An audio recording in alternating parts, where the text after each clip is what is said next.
Okay, hello, welcome to another Tech Notice live stream. Now, what's happening in this video is I'm going to show you the actual deals that are happening on Black Friday on Amazon. And these are 100% deals. I've looked through every single CPU deal that's out there, and actually some of the ones that weren't on the CPU list. So not on the Amazon actual Black Friday deals list, but they are the lowest that they have ever been because there's a coupon there or something like that. So, basically, I want to make sure that the deal that you're getting is an actual deal, because there's a lot of people telling you, look at these amazing deals, but they haven't actually checked whether this is a good deal. So the ones that I'm showing you are actual real deals. So if you want to check them out, the links for all of these are in the video description below, as well as if you want to come back in a couple of days time, because this is lasting for about a week. You're wondering, I wonder if there's any other deals added, then come back, click on the video description, and then there's a section where I'm going to add it later. If I find that some other reseller was adding some more deals later, then I'll do that later. If you have any questions, then let me know in the comment section below. We'll answer that later on in this video. But I'm excited to tell you about the CPU deals and what I have found. But before that, a quick message from our sponsor, which is this laptop that I'm using actually right here.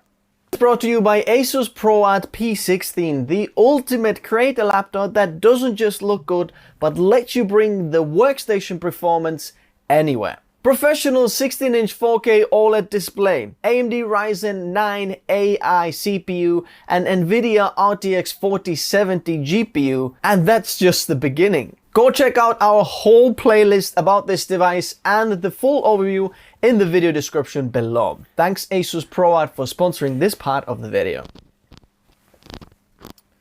So, first, I want to say, if you enjoy videos like this, hit that like button. It actually makes a difference if you're watching this live. Hello Cheekster, hello some person, yo, nice to see you there in the comment section below.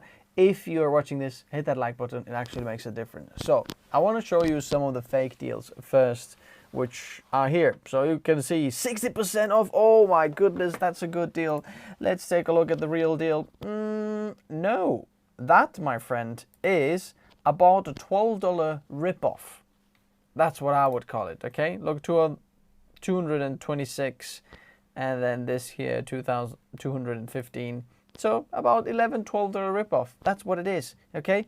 So we'll X that one off.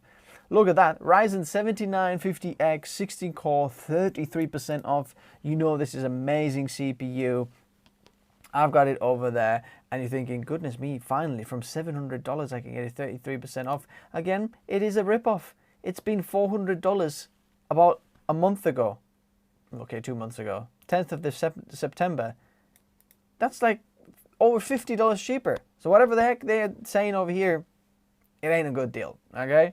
It's not a good deal. In fact, all of the Ryzen 7000 CPUs I have not found on a deal. They're all fake, basically. Here's another 7600X, exactly the same thing on a fake deal. But now onto the real deals, what is here. Now, i7 12700K, it's the cheapest it's ever been, $187. It's amazing, amazing, amazing price. Oh, one more thing. Before you get the angry comments there and saying you're recommending Intel 12, 13, 14th gen, bear in mind, if you update the BIOS, all the issues according to Intel are fixed, so you shouldn't need to worry about it. And Intel's actually upped their warranty, so if you have any issues, you should easily get a replacement. And for a creator who's looking for a very affordable option, that's the one. Also, gamers and other people, to be honest, Intel's the budget option now. Ryzen is the one that charges more, which is interesting. So 13600KF, this one doesn't have the iGPU, it doesn't have the graphics in there, but it's still amazing CPU that, for some people it might be interesting, especially if you pair this up with an ARC, for example. This could be a killer deal. Then 13600K, the same CPU, but now with an iGPU.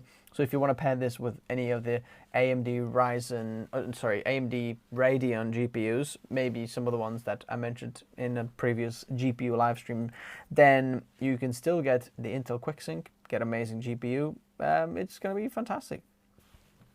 Then we have 13900KF, which is the cheapest it's ever been.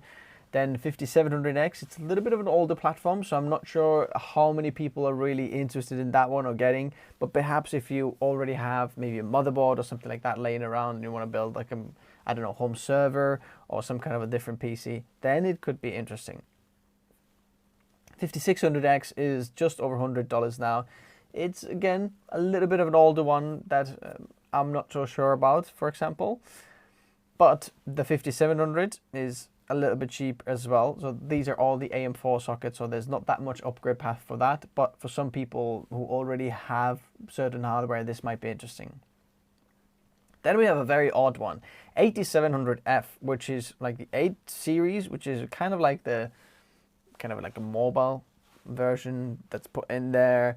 It's the 8-core 16 thread processor, but the F, I believe, means you don't have GPU for that.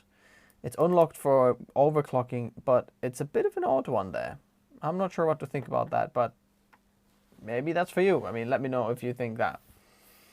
Now, this is an interesting one. This is not on the Amazon Black Friday list, but a Ryzen Threadripper 7970X 32 core is the cheapest it's ever been on Amazon. So if you're looking for the Threadripper one, I'm actually using this down there on my workstation PC there.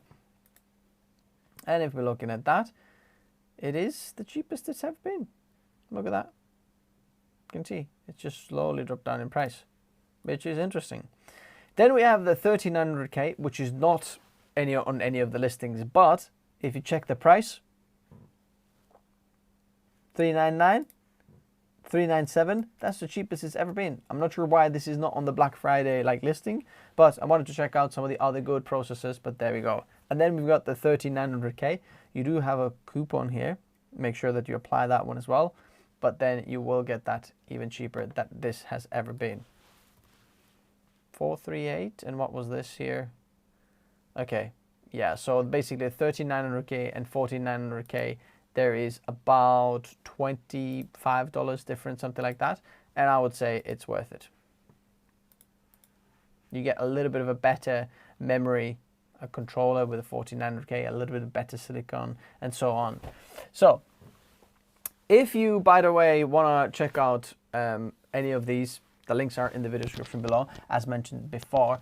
I can see some questions coming in now, so we're going to be taking some questions. But if I don't get to answer your question live, and if you want to reach out or want to make sure that your answer gets answered, or your question gets answered, then check out Minect in the video description below.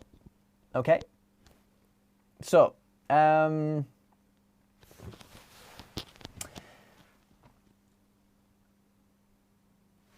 okay, so this is an interesting comment. Let me get that up here as well so you know which one I'm talking about.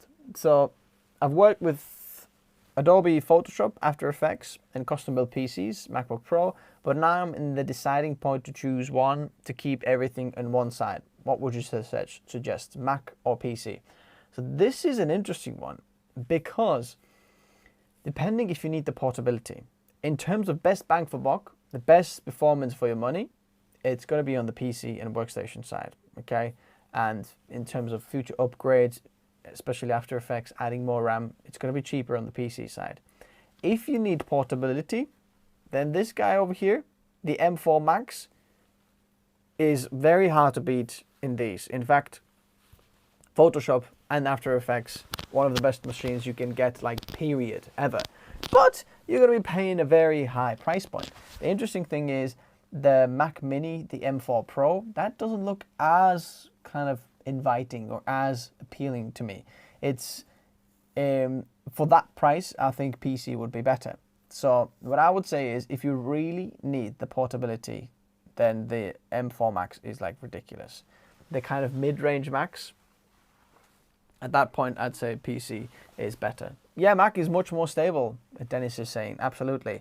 The Adobe applications, random as, they work better on Mac, which is ridiculous. This shouldn't be like that, but it is.